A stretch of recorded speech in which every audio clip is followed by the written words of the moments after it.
লাখো কোটি জনতার রাজপথে নামার মধ্য দিয়ে বাংলাদেশটাকে আমরা নতুন করে আজাদ করতে পারলাম। সেই 24 অভ্যুত্থানের সময়টাতে বাংলাদেশের মানুষের দুইটা লক্ষ্য ছিল, এক বাংলাদেশটাকে হাসিনা মুক্ত করা, দুই বাংলাদেশটাকে হাসিনার কাঠামো মুক্ত করা। আমরা বাংলাদেশটাকে হাসিনা মুক্ত করতে পেরেছি, আওয়ামী লীগ মুক্ত করতে পেরেছি, শাসন কাঠামো থেকে তারা পরাজিত হয়ে দিল্লিতে গিয়ে তারা আশ্রয় দিয়েছে, পালিয়ে গেছে, তারা বাংলাদেশ থেকে হারিয়ে গেছে। কিন্তু এখনো পর্যন্ত যে নিয়ম কানুন কায়দা কানুনের মধ্য দিয়ে শেখ হাসিনা দেশটা পরিচালনা করত, সেই নিয়ম কানুন কায়দা কানুনগুলো এখনো পর্যন্ত দেশে বহাল তবিয়তে রয়ে গেছে। এই কারণে বন্ধুরা, বাংলাদেশের জনগণ তারা সকলে মিলে একটা সংস্কার চাইল। সংস্কার যে হবে সেটা শুধু রাজনৈতিক দলগুলোর সিদ্ধান্ত ছিল না, সংস্কারের সিদ্ধান্ত ছিল রাজনৈতিক দলগুলোর, সাথে ছিল জনগণের সিদ্ধান্ত। এই সংস্কারের পক্ষে আগে রাজনৈতিক দলগুলো একমত হয়েছে, তাদের একমত হওয়ার বিষয়টাকে গণভোটে দেওয়া হয়েছে। সেই গণভোটেও বাংলাদেশের 70% জনগণ তারা হ্যাঁ এর পক্ষে অবস্থান নিয়েছে, সংস্কারের পক্ষে অবস্থান নিয়েছে। কিন্তু দুর্ভাগ্যের বিষয়, সেই সংস্কার বাংলাদেশে তারা বাস্তবায়ন করতে চায় না। তারা সংবিধান সংশোধন কমিটির কথা বলে।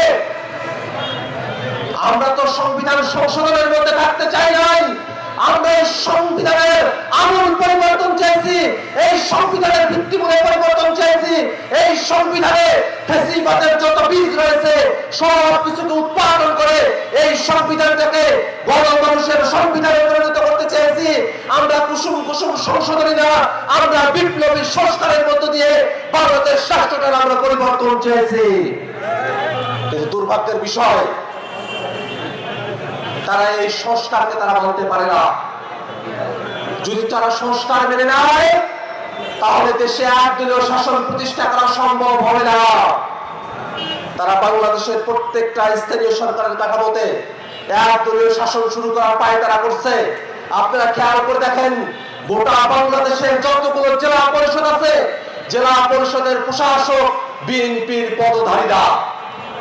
বাংলাদেশের সিটি কর্পোরেশনগুলোতে প্রশাসক বিএনপির পদধারীরা। বাংলাদেশের ইউনিয়ন পর্যায়ে তারা বিএনপির পদধারীদেরকে প্রশাসক বানানোর চক্রান্ত করছে। আমরা তো বলি, নির্বাচনের মধ্য দিয়ে, ভোটের মধ্য দিয়ে যে প্রতিনিধি আসার কথা সেটা সরকারের নির্দেশে বসছে, এটা গণতন্ত্রের নামান্তর হতে পারে না। এটা গণতন্ত্রের সাথে যায় না, এটা একদলীয় ব্যবস্থার সাথে যায়।